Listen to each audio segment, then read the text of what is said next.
You know those moments that make you pause and think, wait, am I being ridiculous right now?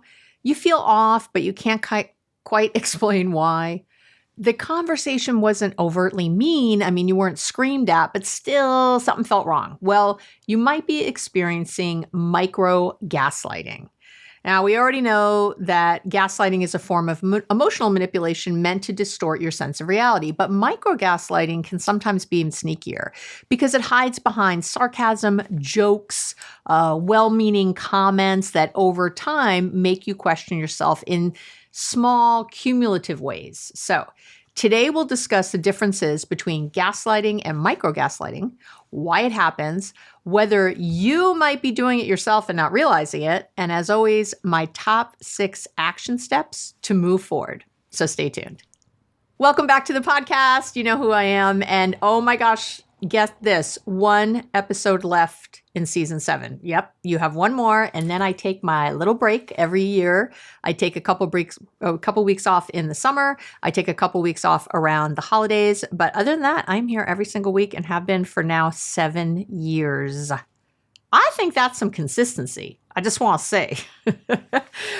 Yeah, I think I got COVID bad when it first happened. So I think I was ahead enough that it didn't, I don't know. I can't remember now. But anyway, but pretty much, hey, I'm here. I'm doing it, doing my thing. And I'm really happy that you've been here for the ride. So thank you. And I would love to hear your suggestions for season 8. I'm recording those now. Send them in, abby@abbymedcalf.com. And, and just a reminder, I will not answer your, specific relationship questions via email. It is highly unethical. I'm not going to do it. So please don't ask. But if you have a topic you'd like to cover and want to give me a little detail, like maybe a few sentences, happy to read it and maybe do something about it. But please don't email me. I get a lot of these emails and I really don't respond, or they're really long. I love you so much, but you realize that hundreds of thousands of you are listening. I cannot respond to individual questions or things like that. So please have some love for Abby. All right. What's the difference between gaslighting and micro-gaslighting? Well, let's go. So traditional gaslighting is intentional. All right. I just want to say that. That's the whole thing about gaslighting. It's intentional. I shouldn't say that. In its truest sense of the word, it's intentional, but it doesn't have to always be intentional. Okay. So yeah, I'm going to pull back on that right now, but mostly it's intentional. It's overt and persistent. It's really designed to dominate or control. It's a pattern we see in abusive relationships. And it's almost always accompanied by some kind of power imbalances. All right. So think, you're remembering it wrong. That never happened, outright, right? You're crazy and everyone else thinks so too.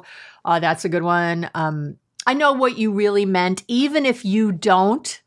That's one of my favorite ones. I've actually had someone say that to me in a session.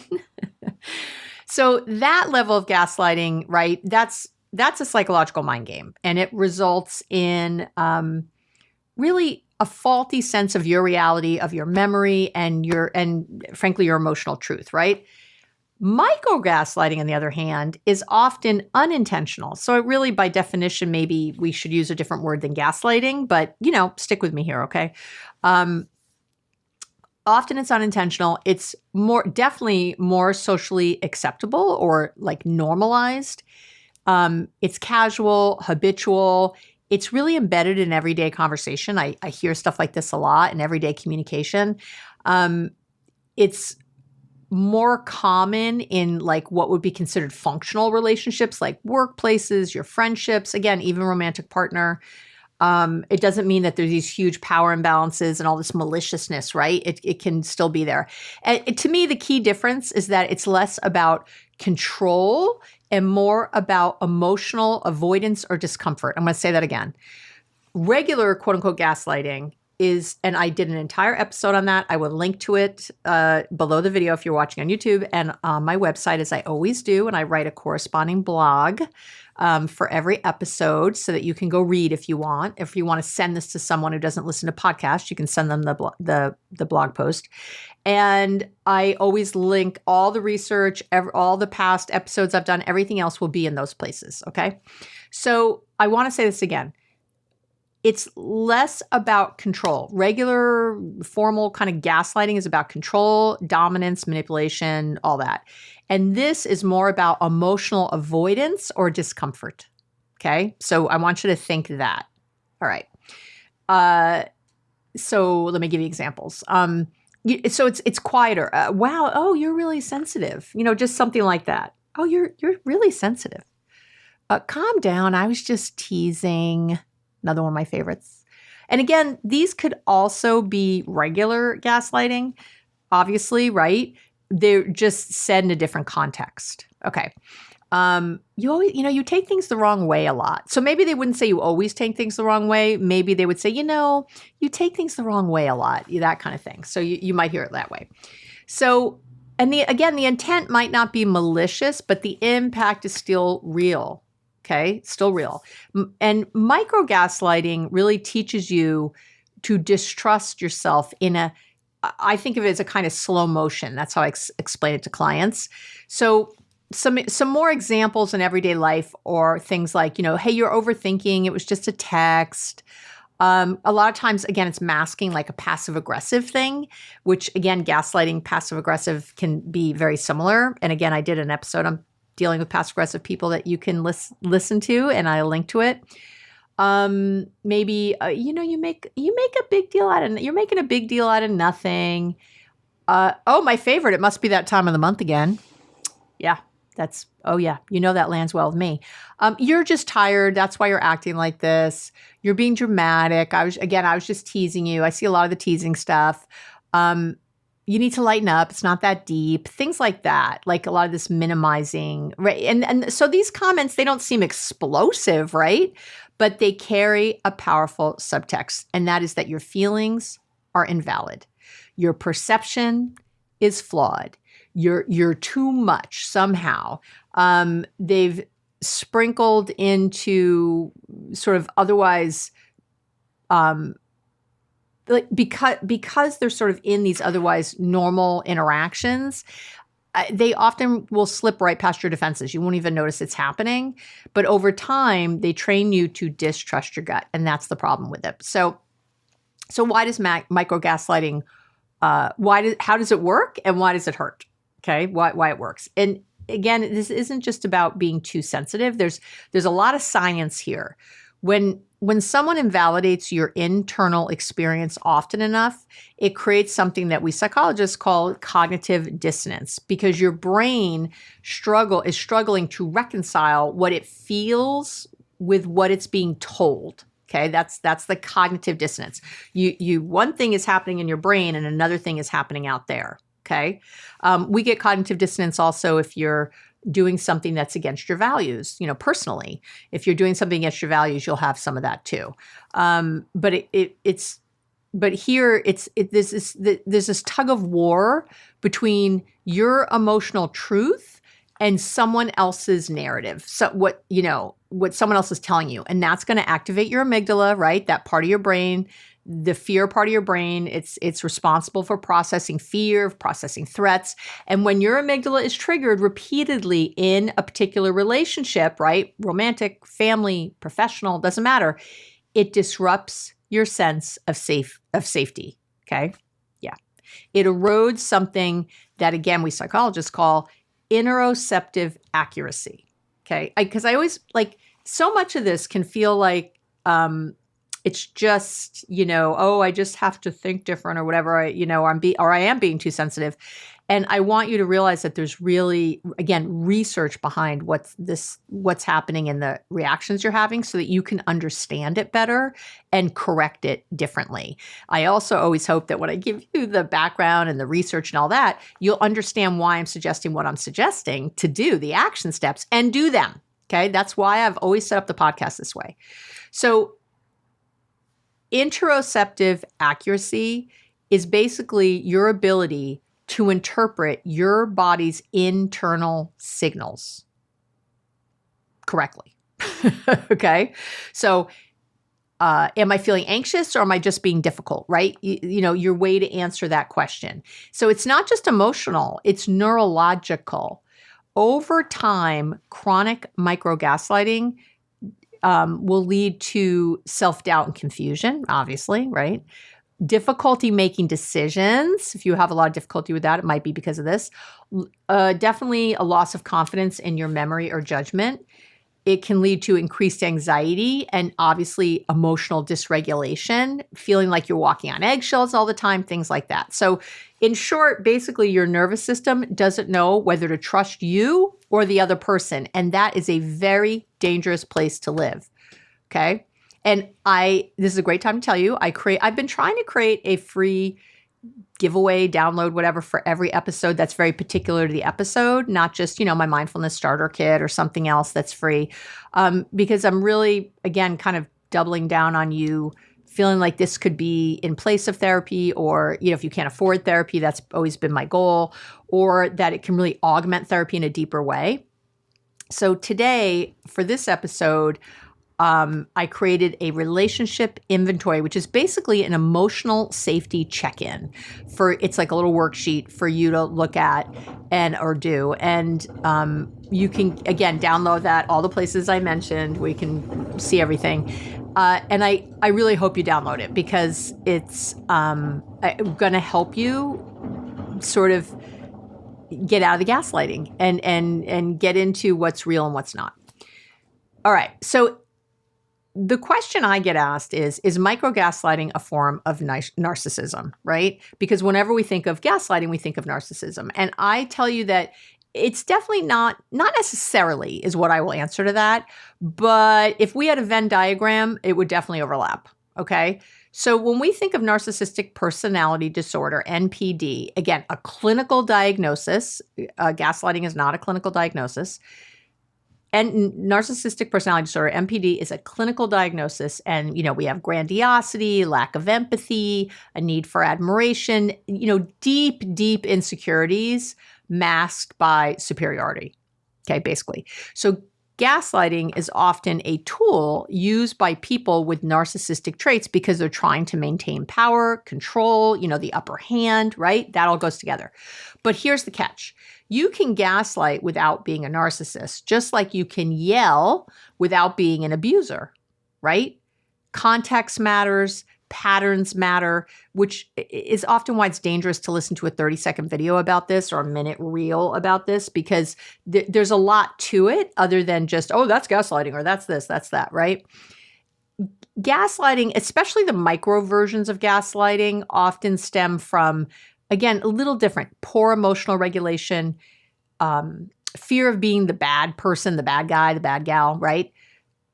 Stems definitely from avoidant attachment styles, and really from, learned behavior from childhood, okay? So we see conflict avoidance, internalized power dynamics, obviously, gender, race, status, all that. So micro-gaslighting is about protecting your reality because it feels threatened by someone else's emotional expression, right? So who I think I am as a person, if I say something to you and you take it that it's really mean, then I tell you that but I think I'm a great person and I'm very emotionally intelligent, and you tell me I'm mean, then I'm going to think that you're the problem because I'm not mean. I'm fabulous. So I'm going to, or, maybe I'm not fabulous, but I know I'm not mean. I'm never mean. It's never my intention to be mean. So you must be taking it wrong. You must be too sensitive. Do you see where I'm going there? Okay. So, and that brings me sort of naturally to this question, am I the gaslighter, right? That I hope you're asking yourself, because yeah, we're going there. We're going to go there. And before you panic, let me say out loud, having a moment of gaslighting doesn't mean you're a narcissist. It means you're human and likely trying to manage your own discomfort. It's just in an ineffective, unhealthy way, right? We all invalidate people sometimes. I'm sure I've said something on the podcast where you felt invalidated. I have no doubt. I have no doubt that has happened in my life. It does not mean I'm a narcissist. It does not mean anything, right? We all deflect. We all minimize. If you're brave enough to ask this question, is it me? You're probably not.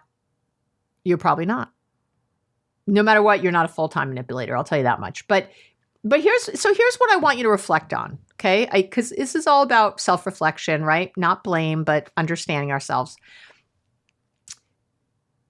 I would say some common signs that you might be micro-gaslighting someone else, probably someone in particular. Again, if you're frequently saying things like you're overreacting or you always twist my words, something like that.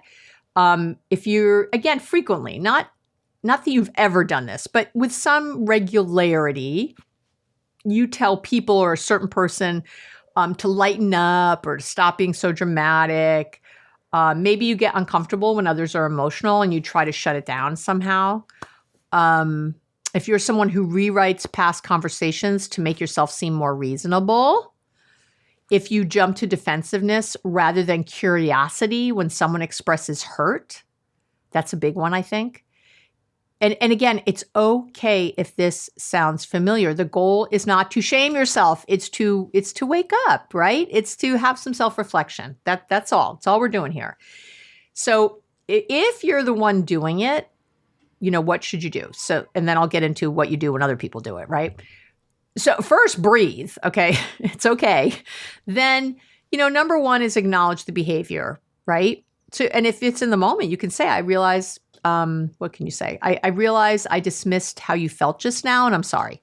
There you go. That's it. That's all you got to do. Pause your defensiveness, right? Thank you for telling me that. I want to understand, saying things like that. The third thing you can do is really look for patterns. Do you tend to invalidate when you feel criticized or when you're ashamed or when you're afraid, right? That's really what you want to explore and look at. The fourth thing I would tell you to do is to build tolerance for emotional discomfort. People gaslight because they're overwhelmed by someone else's feelings. So if you can learn to stay present through the squirm, that would be great. And 5 would be to get help if you needed, right? You might need therapy. So you're allowed to grow out of this, but you might need some help. You're not a narcissist because you're struggling with some emotional immaturity or relational anxiety. You're human and you can do better. So let's start doing better. That's all, right? You don't have to beat yourself up. You don't have to have shame. You don't have to do any of the things. Okay. So let's talk about what to do if you're being micro-gaslit, right? But if it's happening to you, and I have 6 steps to reclaim your reality, right? To get yourself there. All right. Step number 1 is to validate yourself first. So before you try to get someone else to validate your experience, you have to validate it for yourself. And that means you have to name what you felt, not what you were told you felt. So you got to get good at naming your feelings. You have to check in with your body, right? Did your chest tighten? Did your throat close up? Are you second guessing yourself immediately? All of it is data. You want some data. You maybe practice saying to yourself, my perception is valid, even if someone else disagrees with it, right? My perception is valid, even if someone else disagrees. Micro-gaslighting, and any gaslighting really, thrives in self-doubt. Your job is to rebuild internal trust. Don't look outside, look inside. Okay. Step number 2 is to track the pattern. It's really tempting to excuse these moments as one-offs, right? But micro-gaslighting usually isn't a blip, it's a pattern. So start keeping maybe a log. Me, I hate when you keep score and all that. But if this is really going on, and you're really starting to feel crazy, then I would say keep a little log. Privately, safely. This isn't something where you're going to pull it out later and show them. It's not about that. But of when these comments, when these dynamics happen, what was said, how did you feel, what was the result, things like that. Just keep a little log, because looking at the pattern over time helps you make decisions from clarity instead of sort of like a chaos. And again, I've got some great worksheets for my online One Love Collective. If you're part of my online community, I have great worksheets for this, like doing just this. If this is an issue for you and you don't want to join my online community, who's going to get all these as part of their membership, I would strongly suggest maybe paying the $8 and getting the bundle, because you can do that. I will list everything that's going to be in the bundle at the very end. So if you want to listen to the end, you can hear what's in there and see if it's for you. Okay. Step 3 is to use clear, non-defensive language. Like if you feel emotionally safe enough, name the experience without accusation. No accusing. No, you're doing this, you're a gaslighter, no, nothing like that, right? Just name it. Micro-gaslighting often hides behind like plausible deniability, right? So your clarity really matters, right? You could say, I know you're going to ask for an example, aren't you? Right now, you're saying, Abby, I need an example. When I share how I feel and the response is that I'm overreacting, I end up feeling dismissed. That's it. See that? I'm noticing that when I bring something up, I'm told it's not a big deal, and that's confusing, or that's painful for me, or that's confusing for me, right?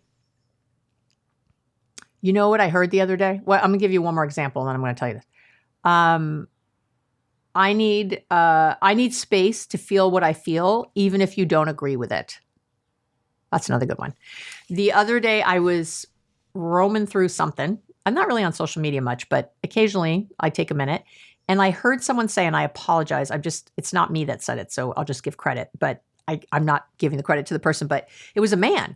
And he said, if you say, when you say I'm feeling confused by another person, right? Like a lot of times in dating, I think women or men might say, I'm really confused. He's saying this, but then he doesn't call, or he tells me he really likes me, but then we never set up time to meet. I'm really confused. Every time you say I'm confused, substitute it with, I don't remember exactly, but something like, this turns me off. Isn't that good? Or I don't like. Or I don't want to have this in my life. That's what I would say. Something like that. But this turns me off when he says, or she says, I really like you, but then never calls. Something like that. It's such a great way to think that. Anyway, that's just a little extra. Sorry, that's off topic, but I really liked it. Thought I'd throw it in. All right. I think the thing I want to say, you're not asking them to agree with your version of reality. You're asking for respect within it. And you can say that. I'm not asking you to agree with me. I'm asking for respect for my version of what's happening. Okay? And they might come back with, well, you're not respecting mine. And you're like, we're not even talking about you right now. If you want to do that in a minute, we can, and I will do that. I'm asking for you to have respect for mine, right? Just stick with you. Step number 4 is to set emotional boundaries. You knew I was going to talk about boundaries. Boundaries, again, don't always mean walking away. Sometimes they mean saying something like, I'm not available anymore for conversations where I feel invalidated or where I feel consistently drained, something or whatever. Or if this keeps happening, I'll need to limit our time together, something like that. Right? Again, boundaries are about your energy, your time, your peace. If you're constantly questioning yourself after talking to someone, that's not connection. That's disconnection. That's erosion. And boundaries help you stop the really, it's kind of a slow leak that happens from this micro-gaslighting. And if you have, my Boundaries Made Easy book, if you're watching on YouTube, it's behind me. Please get it at this point.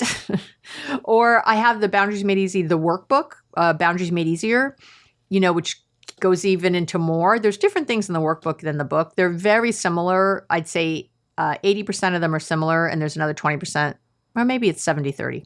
I'd say 70% are similar, 30% are, there's a lot more in the workbook, and there are some different chapters that aren't in the Boundaries Made Easy book, and vice versa. There's a whole final section in the Boundaries Made Easy book that isn't in the workbook, because the workbook was getting just too long. So I had to make some choices. But anyway, if this is really an issue for you, the boundaries, please, or you can go on my website. It's free, put in boundaries as a keyword. Tons of stuff will come up. Okay. But if you want it all in one place and all the worksheets and all the ideas and, me to hold your hand and walk you through it, just get the book already. All right.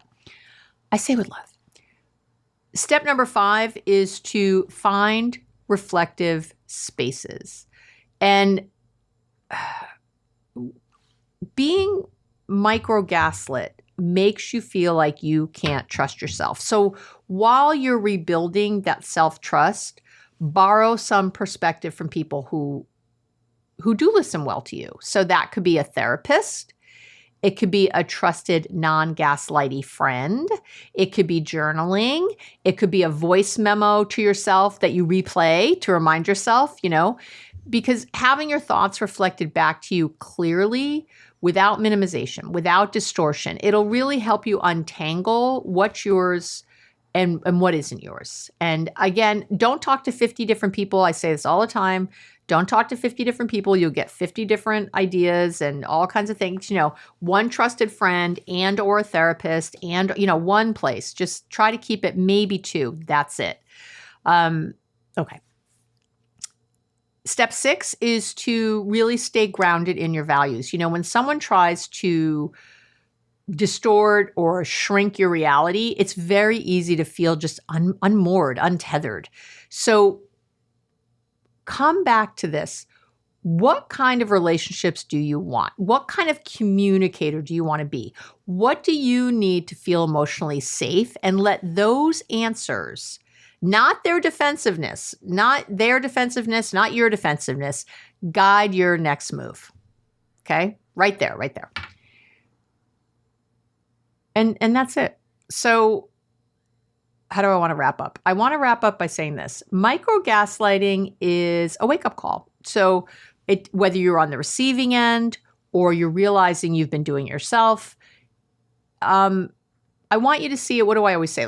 It's an invitation. Micro-gaslighting is an invitation. It's a chance to get curious, not cruel, not mean, not defensive, but curious.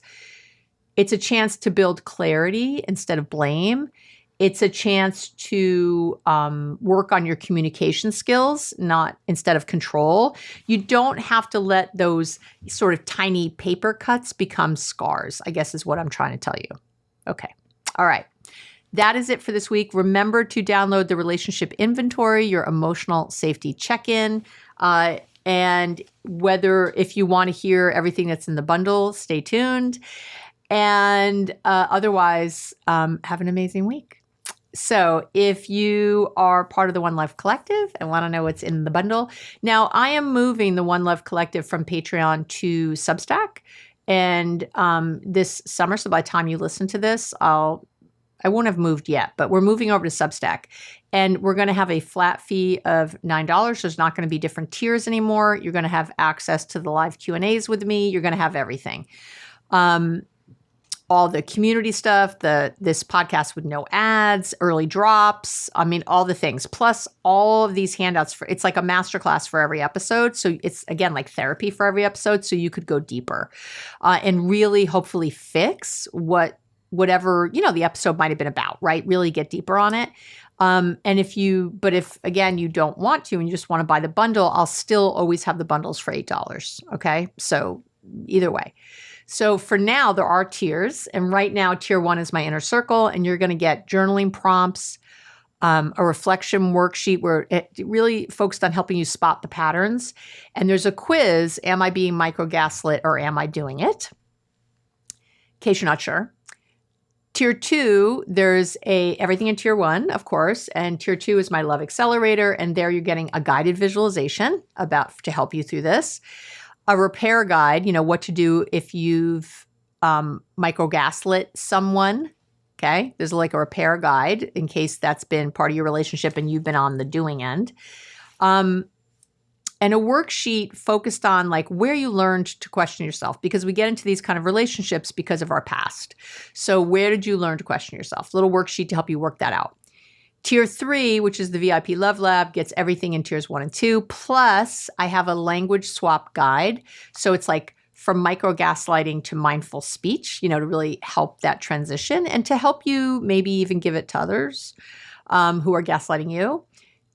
Some scripts for when you doubt yourself, kind of some self-compassion, but other sort of directive scripts that you can say to yourself whenever you're in doubt. And then how to state boundaries without drama worksheet, a worksheet that it's going to help you do that. So those are all the things. And that's it. That is it for this week. I can't believe we're at the end of season 7. I am, blown away. I'm not going to cry this week. How do you like that? I am not crying. Just grateful, full of joy and love to be here with you. I really love our community online. If you want, again, you want to join, you can. If you don't, totally understand. But it's been a beautiful place to be with amazing people who are really working on being better in the world and not being victims and changing who they are and using the tools. So everybody in the community is just, the emotional intelligence level is crazy high. So I appreciate that. But I appreciate you if you're just listening and for some reason listen to the end, even if you're not, into the rest of that. Have an amazing week. One more episode is going to be in this season. And then I'm going to see you in August for season 8. Remember to send in your questions. I'd love to hear what you want to hear about in season 8. All right. Mwah. Love, love, love you. Have a great week.